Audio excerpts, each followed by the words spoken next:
ಇನ್ನು ಮೃತ ಪ್ರವೀಣ್ ಮತ್ತು ಕುಮಾರ್ ಅವರ ಊರು ಕಬ್ಬನಹಳ್ಳಿ. ಕಬ್ಬನಹಳ್ಳಿಗೆ ಕೂಡ ಪ್ರಧಾನಿಗಳು ಭೇಟಿ ಕೊಟ್ಟಿದ್ದಾರೆ. ಕುಟುಂಬಸ್ಥರಿಗೆ ಸಾಂತ್ವನವನ್ನು ಹೇಳಿದ್ದಾರೆ. ಸರ್ಕಾರದ ಕಡೆಯಿಂದ ಏನೆಲ್ಲ ಸಹಾಯ ಆಗಬೇಕು ಎಲ್ಲ ಬರುತ್ತೆ, ನಾವು ಕೂಡ ನಿಮ್ಮ ಜೊತೆಗೆ ನಿಲ್ತೀವಿ, ನಿಮ್ಮ ಕಷ್ಟ ನಷ್ಟಕ್ಕೆ ನಾವು ಆಗ್ತೀವಿ ಅಂತಕ್ಕಂಥದ್ದು.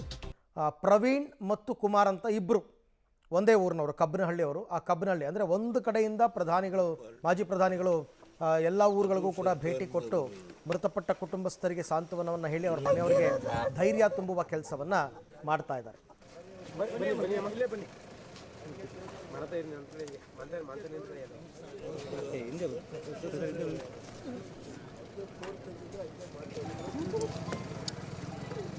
ಕಬ್ಬನಹಳ್ಳಿಗೆ ದೇವೇಗೌಡರು ಭೇಟಿ ಕೊಟ್ಟಿರೋ ದೃಶ್ಯವನ್ನು ತಾವು ಗಮನಿಸ್ತಾ ಇದ್ದೀರಾ. ಪಾಪ ಅವ್ರಿಗೆ ಅವರು ಓಡಾಡೋಕ್ಕಾಗಲ್ಲ, ಜಾಸ್ತಿ ವೀಲ್ ಚೇರ್ನಲ್ಲೇ ಎಲ್ಲ ಕಡೆ ಹೋಗ್ತಕ್ಕಂಥದ್ದು. ಹಾಗಾಗಿ ಅವರು ಎಲ್ಲ ಕಡೆ ಇಳಿಯೋಕ್ಕಾಗಲ್ಲ, ಕಾರ್ನಲ್ಲೇ ಕೂತ್ಕೊಂಡು ಕುಟುಂಬಸ್ಥರಿಗೆ ಸಾಂತ್ವನ ಏನು ಹೇಳಬೇಕು ಆ ಕೆಲಸವನ್ನು ಅವರು ಮಾಡ್ತಾ ಇದ್ದಾರೆ. ಯಾಕೆಂದರೆ ದೇವೇಗೌಡರ ರಾಜಕೀಯ ಕರ್ಮಭೂಮಿ ಹಾಸನ. ದಶಕಗಳ ಕಾಲ ಹಾಸನದ ಲೋಕಸಭಾ ಸದಸ್ಯರಾಗಿದ್ದಂಥವರು. ಬದಲಾದ ಸಂದರ್ಭದಲ್ಲಿ ಈಗ ಅವರು ಹಾಸನದಿಂದ ಕಂಟೆಸ್ಟ್ ಮಾಡಿಲ್ಲ, ಬಟ್ ಹಾಸನದ ಜೊತೆಗಿನ ನಂಟನ್ನು ಬಿಟ್ಟಿಲ್ಲ. ಹೊಳೆನರಸೀಪುರದ ಶಾಸಕರಾಗಿದ್ದಾರೆ ಎಚ್ ಡಿ ರೇವಣ್ಣ ಅವರು, ಮತ್ತು ಹಾಸನ ಟೌನ್ MLA ಸ್ವರೂಪ್, ಇವರೆಲ್ಲರೂ ಇದ್ದಾರೆ. ಅವರ ಜೊತೆಯಲ್ಲಿ ಅವ್ರ ಮುಖಾಂತರ ನಿಮಗೆಲ್ಲ ಏನು ಸಹಾಯ ಬೇಕು ಎಲ್ಲವನ್ನು ಕೂಡ ನಾನು ಮಾಡಿಸ್ಕೊಡ್ತೀನಿ ಅಂತಕ್ಕಂಥ ಮಾತನ್ನು ದೇವೇಗೌಡರು ಆಡಿದ್ದಾರೆ. ಈ ಇಳಿ ವಯಸ್ಸಿನಲ್ಲೂ ಕೂಡ ತುಂಬ ಮೆಚ್ಚಲೇಬೇಕು ನಿಜಕ್ಕೂ. ಎಲ್ಲರೂ ಭೇಟಿ ಕೊಡ್ತಾ ಇದ್ದಾರೆ. ಹಾಗೆ ನೋಡೋಕೆ ಹೋದರೆ ಸರ್ಕಾರದ ವತಿಯಿಂದ ನಿನ್ನೆ ಜಿಲ್ಲಾ ಉಸ್ತುವಾರಿ ಸಚಿವ ಕೃಷ್ಣ ಬೈರೇಗೌಡ ಬಂದಿದ್ದು ಬಿಟ್ಟರೆ ಬೇರೆ ಯಾರೂ ಬಂದಿರಲಿಲ್ಲ. ಬಟ್ ದೇವೇಗೌಡರು ನಿನ್ನೆಯಿಂದಲೂ ಕೂಡ ಹಾಸನದಲ್ಲೇ ಮೊಕ್ಕಾಂ ಹೂಡಿದ್ದಾರೆ. ಅಲ್ಲೇ ಇದ್ಕೊಂಡು ಎಲ್ಲ ಊರುಗಳಿಗೂ ಹೋಗ್ತಾ ಇದ್ದಾರೆ.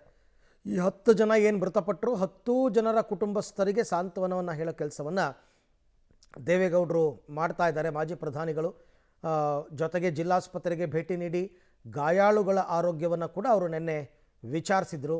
ಸರ್ಕಾರ ಹೆಚ್ಚುವರಿಯಾಗಿ ಅವರಿಗೆ ಪರಿಹಾರವನ್ನು ಕೊಡಬೇಕು ಅಂತ ಆಗ್ರಹಿಸಿದರು. ನಾವು ಕೂಡ ಸಾಕಷ್ಟು ಸಹಾಯ ಮಾಡ್ತೀವಿ, ಯಾರೂ ಧೃತಿಗೆಡಬೇಡಿ ಅಂತೆಲ್ಲ ಹೇಳಿದ್ದಾರೆ.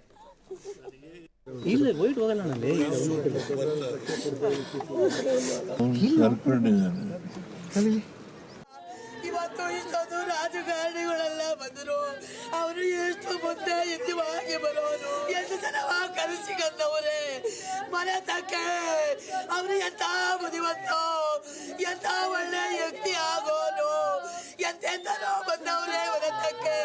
ನನ್ನ ಮಗ ಎಷ್ಟು ಬುದ್ಧಿವಂತ ಆಗಿದ್ದ, ಇವತ್ತು ಎಷ್ಟು ಜನ ಕನಸಿಗಂದವರೇ.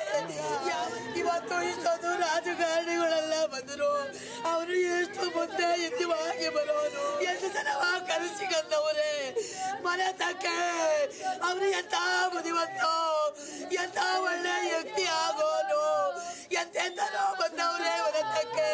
ನನ್ನ ಮಗ ಎಷ್ಟು ಬುದ್ಧಿವಂತ ಆಗಿದ್ದ, ಇವತ್ತು ಎಷ್ಟು ಜನ ಕನಸಿಗಂದವರೇ.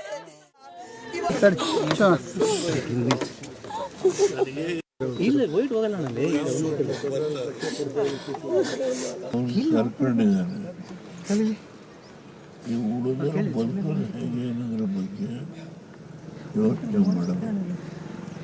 ಹಣ ಬರೋದು ಒಂದು ಕಡೆ, ಏನಾದರೂ 1 ಎಕರೆ 1/2 ಎಕರೆ ಜಮೀನಿದ್ರೆ ಆ ಜಮೀನು ವ್ಯವಸಾಯ ಮಾಡಿಕೊಂಡು ಅದನ್ನು ಬರೋ ಉತ್ಪನ್ನ